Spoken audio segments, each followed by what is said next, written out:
संजय राउत पर निश्चित रूप से मानहानि का केस होना चाहिए और इनको जेल के अंदर जाना चाहिए, क्योंकि संजय राउत जी एक व्यक्ति का नाम नहीं है, एक विचारधारा का नाम है। जो गलत चीज को सपोर्ट करता है वो विचारधारा संजय राउत है, और ऐसे विचारधारा के लोगों को जेल जाना ही चाहिए। मैं तो अनुरोध करूंगा सुशांत सिंह राजपूत के चचेरे भाई से कि अविलंब संजय राउत पर मानहानि का केस किया जाए, और कानून से मांग करूंगा कि इन्हें जेल के अंदर भेजा जाए, क्योंकि जिस तरह से ये बोल रहे हैं वो हत्या को छुपाने का असफल प्रयास कर रहे हैं, जो कि गलत है। दिशा सलियान को पार्टी के बहाने से एक फ्लैट में बुलाया गया, फिर उनके साथ रेप करके उनकी हत्या कर दी गई और नीचे फेंक दिया गया, जिससे उनकी मौत हो गई। दिशा सलियान ने अपनी बलात्कार और हत्या के बीच में किसी तरह उसे मौका मिल गया, उसने सुशांत सिंह राजपूत को फोन किया कि मेरे साथ यह घटना हो गई है। सुशांत सिंह राजपूत ने अपने एक दोस्त को फोन किया जो कि उस बलात्कार की घटना में शामिल था कि दिशा के साथ ऐसी बातें हुई है, तुम कहां हो। उसने ये नहीं बताया कि मैं कहां हूं, उसने उन लोगों को बता दिया जिसने बलात्कार किया था कि इस तरह से सुशांत सिंह राजपूत को यह घटना की पता चल गई है और सुशांत सिंह राजपूत ये पुल पट्टी खोलेगा, इसीलिए दिशा सलियान की मौत हो गई, मौत कर दिया गया। और इसके बाद चूंकि उन गैंग को पता लग गया था कि सुशांत सिंह राजपूत को दिशा सलियान की बलात्कार के बारे में पता लग गया है, आज न कल ये लोगों को बताएगा, तो इसीलिए एक षड्यंत्र के तहत सुशांत सिंह राजपूत को रास्ते से हटाया गया। ये बातें अब इसलिए साबित हो रही है कि महाराष्ट्र सरकार इस केस के जांच में जिस तरह से रोड़े अटका रही है, यह साबित करता है कि इसमें बड़ी मछलियां संलिप्त है। यदि इसमें बड़ी मछलियां संलिप्त नहीं होती तो इस केस के जांच में रोड़े लटकाने का कोई सवाल ही नहीं था। रिया चक्रवर्ती को उसी गैंग ने जिसने दिशा सलियान को हत्या की थी और जिसने सुशांत सिंह को मरने पर मजबूर किया, उन्हीं लोगों ने सिखा पढ़ा करके गृह मंत्री को ट्वीट करवाया था कि तुम सीबीआई की मांग करो, जिससे यह लगे, प्रतीत हो कि रिया चक्रवर्ती का और इस गैंग का इसमें कोई हाथ नहीं है, क्योंकि हम तो खुद ही सीबीआई की मांग कर रहे हैं। लेकिन जब सीबीआई की जांच की बारी आई तो रिया चक्रवर्ती पीछे हट गई, उसे लगा कि तो उल्टा पड़ गया था। अब वो कोर्ट में हलफनामा दे रही है कि नहीं, इसे महाराष्ट्र पुलिस से ही जांच किया जाए, सीबीआई से नहीं जांच किया जाए। अर्नब गोस्वामी जैसे राष्ट्रवादियों को बोलने की आजादी नहीं होनी चाहिए, ये एक तरफा कैसे चलेगा। बोलने की आजादी है तो दोनों तरफ से बोलने की आजादी होगी। आप कह रहे हैं कि फर्जी पत्रकारों को, मोदी को गाली देने वालों को तो बोलने की आजादी होनी चाहिए, लेकिन सच्चाई बताने वाले को बोलने की आजादी नहीं होनी चाहिए। क्यों नहीं उद्धव ठाकरे का नाम लिया जाएगा भाई? जब उद्धव ठाकरे की सरकार जांच में रोड़ा अटका रही है तो उद्धव ठाकरे का नाम क्यों नहीं लिया जाएगा? आप ये बताइए, बिहार से आईपीएस विनय तिवारी जी गए थे, किसी पुलिस अफसर को हिम्मत है कि किसी आईपीएस को बिना मुख्यमंत्री के इशारे से क्वारंटीन कर ले? किसी राज्य सरकार में यह हिम्मत नहीं है कि किसी आईपीएस को क्वारंटीन कर ले बिना ऊपर के इशारे से।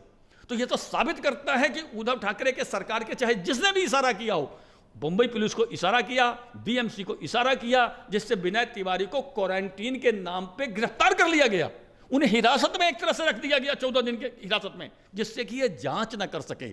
तो यह तो आपका साबित होता है। इसलिए यदि अर्नब गोस्वामी नाम लेता है मुख्यमंत्री का तो वो कोई गलत नहीं करता है, और अर्नब गोस्वामी क्यों नहीं नाम लेगा? आप लोग तो दिन भर मोदी जी का नाम लेते रहते हैं, गाली देते रहते हैं, तो वो जायज है और ये नाजायज है।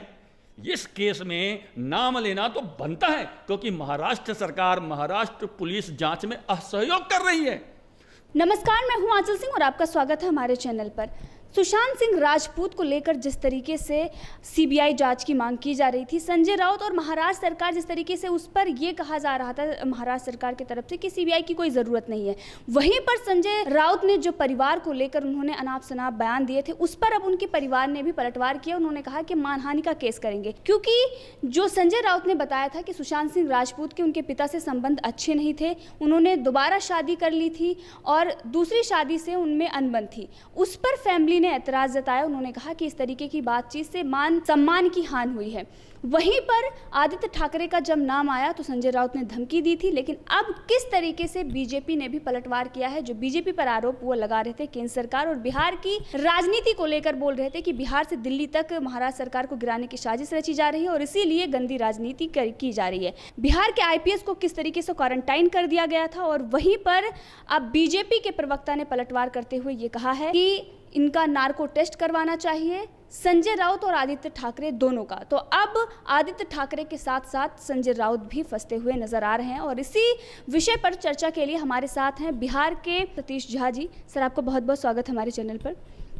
सर, जिस तरीके से रिया चक्रवर्ती और तमाम ऐसे जो चीज़ें सामने आ रही हैं जांच में, बिहार पुलिस ने जो जांच की है, चाहे उनके परिवार ने जो आरोप लगाए या फिर जो सीबीआई ईडी जांच भी कर रही है, जिस तरीके से पूछताछ ईडी कर रही है रिया चक्रवर्ती से। रिया चक्रवर्ती अभी कुछ दिन पहले ही वो ये कह रही थी गृह मंत्रालय से कि आप सीबीआई जांच की मांग कर रही थी उनसे, लेकिन अब जब सीबीआई जांच के लिए केंद्र ने मंजूरी दे दी तो वो अभी हलफनामा जो उन्होंने दायर किया सुप्रीम कोर्ट में गई हैं, वो सीबीआई के खिलाफ है। आखिर ये पूरा मामला है क्या? और संजय राउत ने जो बयान उनके परिवार को लेकर दिया है, आपको कितना सही लगता है उनका बयान? और जो परिवार ने कहा है मानहानि का केस करने की बात, उस पर क्या कहेंगे?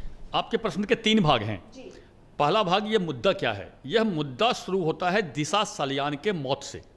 दिशा सलियान को पार्टी के बहाने से एक फ्लैट में बुलाया गया, फिर उनके साथ रेप करके उनकी हत्या कर दी गई और नीचे फेंक दिया गया, जिससे उनकी मौत हो गई। दिशा सलियान ने अपनी बलात्कार और हत्या के बीच में किसी तरह उसे मौका मिल गया, उसने सुशांत सिंह राजपूत को फ़ोन किया कि मेरे साथ यह घटना हो गई है। सुशांत सिंह राजपूत ने अपने एक दोस्त को फ़ोन किया जो कि उस बलात्कार की घटना में शामिल था कि दिशा के साथ ऐसी बातें हुई है, तुम कहाँ हो? उसने ये नहीं बताया कि मैं कहाँ हूँ, उसने उन लोगों को बता दिया जिसने बलात्कार किया था कि इस तरह से सुशांत सिंह राजपूत को ये घटना की पता चल गई है और सुशांत सिंह राजपूत ये पुल पट्टी खोलेगा, इसीलिए दिशा सलियान की मौत हो गई, मौत कर दिया गया। और इसके बाद चूंकि उन गैंग को पता लग गया था कि सुशांत सिंह राजपूत को दिशा सलियान की बलात्कार के बारे में पता लग गया है, आज न कल ये लोगों को बताएगा, तो इसीलिए एक षड्यंत्र के तहत सुशांत सिंह राजपूत को रास्ते से हटाया गया। ये बातें अब इसलिए साबित हो रही है कि महाराष्ट्र सरकार इस केस के जांच में जिस तरह से रोड़े अटका रही है, यह साबित करता है कि इसमें बड़ी मछलियां संलिप्त है। यदि इसमें बड़ी मछलियां संलिप्त नहीं होती तो इस केस के जांच में रोड़े लटकाने का कोई सवाल ही नहीं था।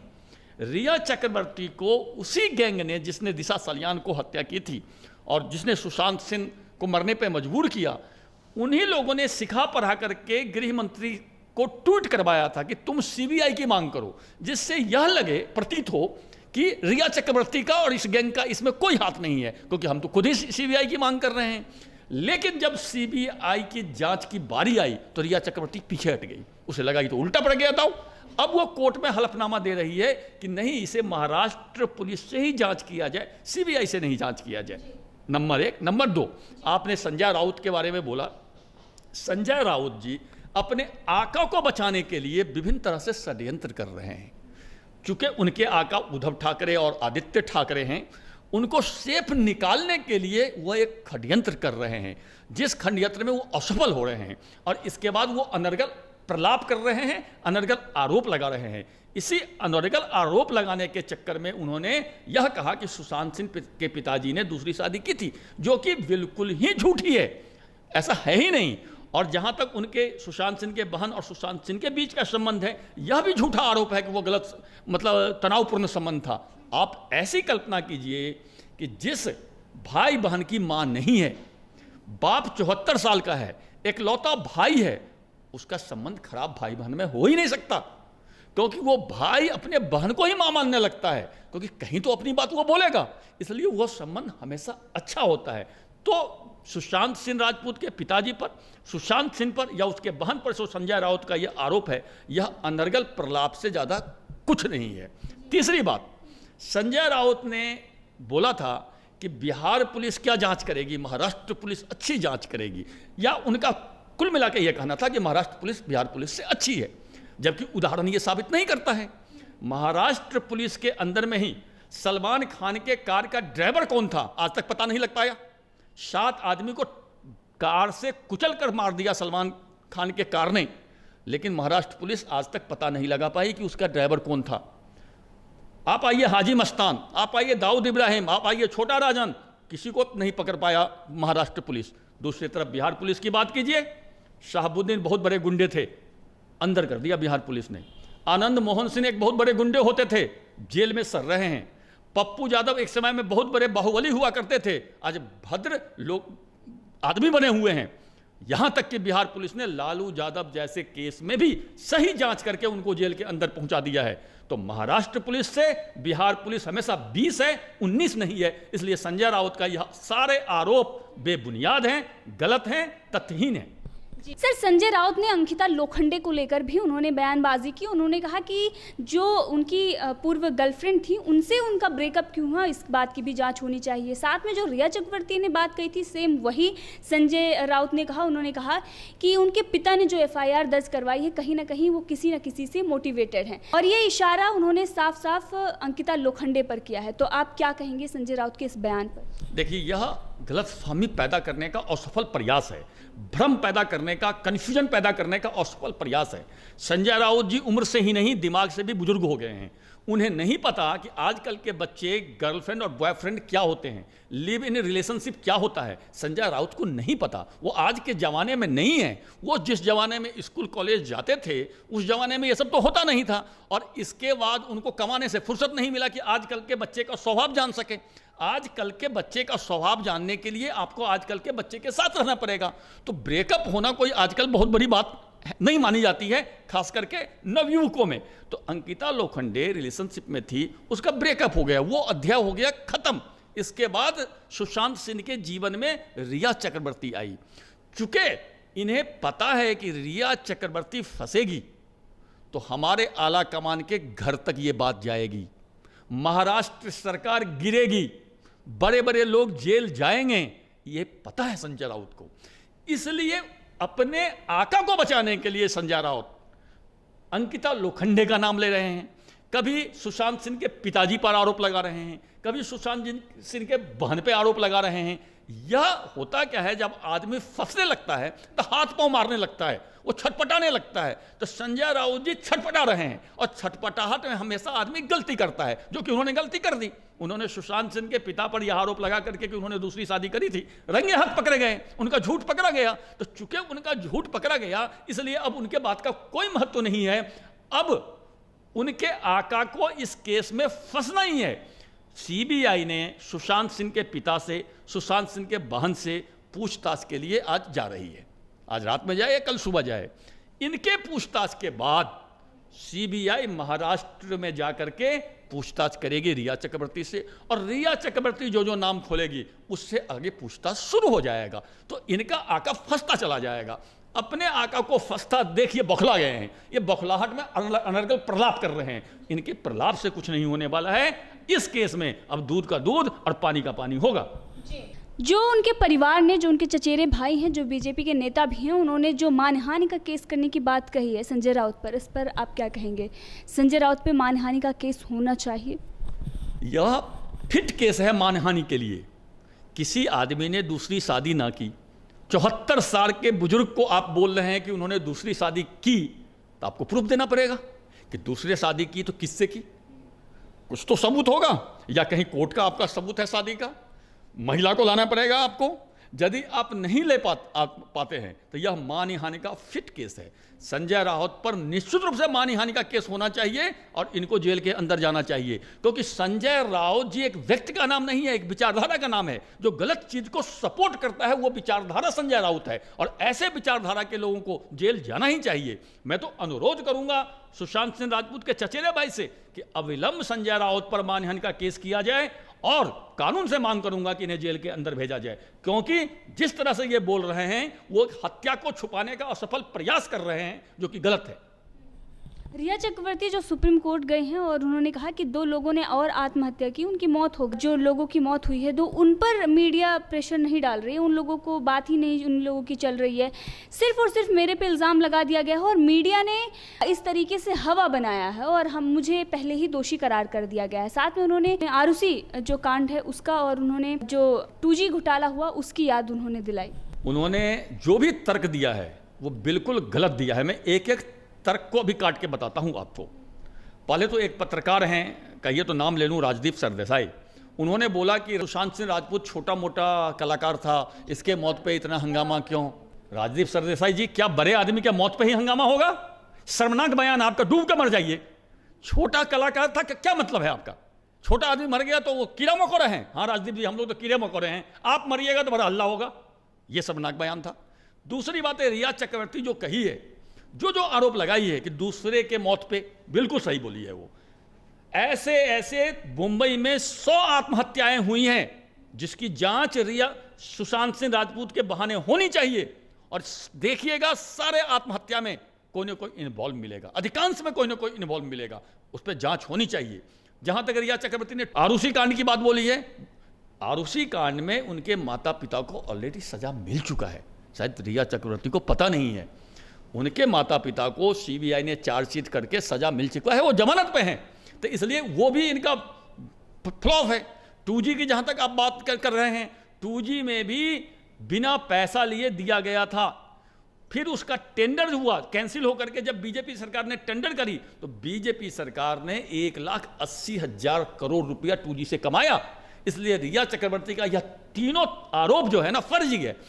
चूंकि अपने को फंसता देख करके वो दूसरे पर आरोप लगाना चाहती है। सवाल दूसरे पर आरोप लगाने का नहीं है, सवाल आप तथ्य को क्यों नहीं बताते हैं। एक बार बताइए, रिया चक्रवर्ती सुशांत सिंह राजपूत बॉयफ्रेंड गर्लफ्रेंड थे, इसमें तो कोई शक नहीं है।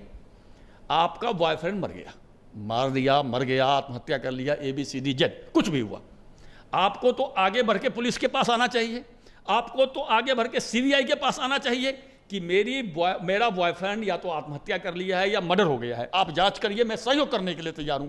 होना तो ये चाहिए था, रिया चक्रवर्ती को मुंबई से फ्लाइट पकड़ के दिल्ली आना चाहिए और सीधा CBI ऑफिस में जाना चाहिए कि आपने जांच अपने हाथ में लिया है, मैं सुशांत सिंह राजपूत का गर्लफ्रेंड थी, मुझसे क्या पूछना है पूछिए आप। हो उल्टा रहा है, वो CBI से बचने की कोशिश कर रही है। यह दर्शाता है कि यह दाल में काला ही नहीं है, पूरी दाल काली है और इसमें बड़े बड़े लोग शामिल हैं, उन सब का पर्दाफाश होना है। सर, अभी कुछ दिन पहले ही सामना में ये खुलासा संजय राउत ने ही किया कि शरद पवार ने फोन किया था उद्धव ठाकरे को और उन्होंने कहा कि अर्नब का मुंह बंद कराने की जरूरत है, ऐसे कैसे वो मुख्यमंत्री का नाम ले सकते हैं। तो ये सारी चीजें दर्शाती हैं कि कहीं ना कहीं महाराष्ट्र सरकार इसमें फंस रही है और इसीलिए इनको भय है कि आने वाले दिनों में सरकार गिर ना जाए, इसीलिए मीडिया का मुंह बंद करवाना चाहते हैं। क्या कहेंगे आप, जो शरद पवार ने फोन पर बात कही? हाँ, ये बड़ी खतरनाक बात है। सामने में लिखा गया है कि शरद पवार ने उद्धव ठाकरे को फोन करी कि अर्नब गोस्वामी का मुंह बंद करवाओ, वो कैसे किसी मुख्यमंत्री का नाम ले सकता है। तो माननीय शरद पवार जी, मैं पूछना चाहता हूं, सुबह से लेकर के शाम तक आपके फर्जी मीडिया पत्रकार मोदी का नाम लेते हैं, तो क्या उसका मुंह बंद करवाया जाए? क्या बोलने की आजादी सिर्फ फर्जी पत्रकारों की है जो फेसबुक पर सारा दिन लगे रहते हैं, मोदी को गाली देते रहते हैं? राष्ट्रवादी पत्रकारों को बोलने का अधिकार नहीं है?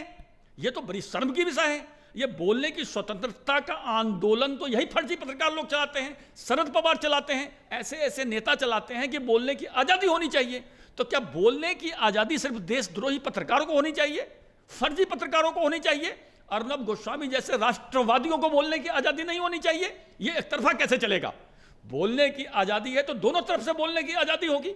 आप कह रहे हैं कि फर्जी पत्रकारों को, मोदी को गाली देने वालों को तो बोलने की आजादी होनी चाहिए, लेकिन सच्चाई बताने वाले को बोलने की आजादी नहीं होनी चाहिए। क्यों नहीं उद्धव ठाकरे का नाम लिया जाएगा भाई?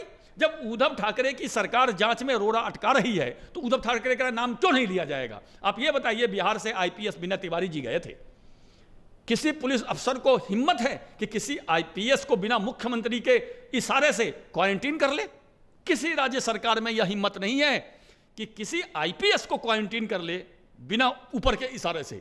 तो यह तो साबित करता है कि उद्धव ठाकरे के सरकार के चाहे जिसने भी इशारा किया हो, मुंबई पुलिस को इशारा किया, BMC को इशारा किया, जिससे विनय तिवारी को क्वारंटीन के नाम पे गिरफ्तार कर लिया गया, उन्हें हिरासत में एक तरह से रख दिया गया 14 दिन के हिरासत में, जिससे कि यह जांच ना कर सके। तो यह तो आपका साबित होता है। इसलिए यदि अर्नब गोस्वामी नाम लेता है मुख्यमंत्री का तो वो कोई गलत नहीं करता है। और अर्नब गोस्वामी क्यों नहीं नाम लेगा? आप लोग तो दिन भर मोदी जी का नाम लेते रहते हैं, गाली देते रहते हैं, तो वो जायज है और ये नाजायज है। इस केस में नाम लेना तो बनता है, क्योंकि महाराष्ट्र सरकार, महाराष्ट्र पुलिस जांच में असहयोग कर रही है। चूंकि असहयोग कर रही है इसलिए नाम लेगा, नाम लेने में कोई हर्ज नहीं है। आप शरद पवार जी से वरिष्ठ नेता का यह कहना बिल्कुल ही गलत है। शरद पवार को यह कहना शोभा नहीं देता है। उनकी मैं बड़ी इज्जत करता था, मैं सोचता था कि बहुत बड़े नेता हैं, सही बात बोलते हैं, लेकिन आज तो इन्होंने दिल दुखा दिया मेरा यह बात करके कि उद्धव ठाकरे का नाम क्यों नहीं लिया जाएगा। बोलने की आज़ादी पर प्रतिबंध शरद पवार जी मत लगाइए, ये गलत है। सर, आपको बहुत बहुत धन्यवाद। धन्यवाद।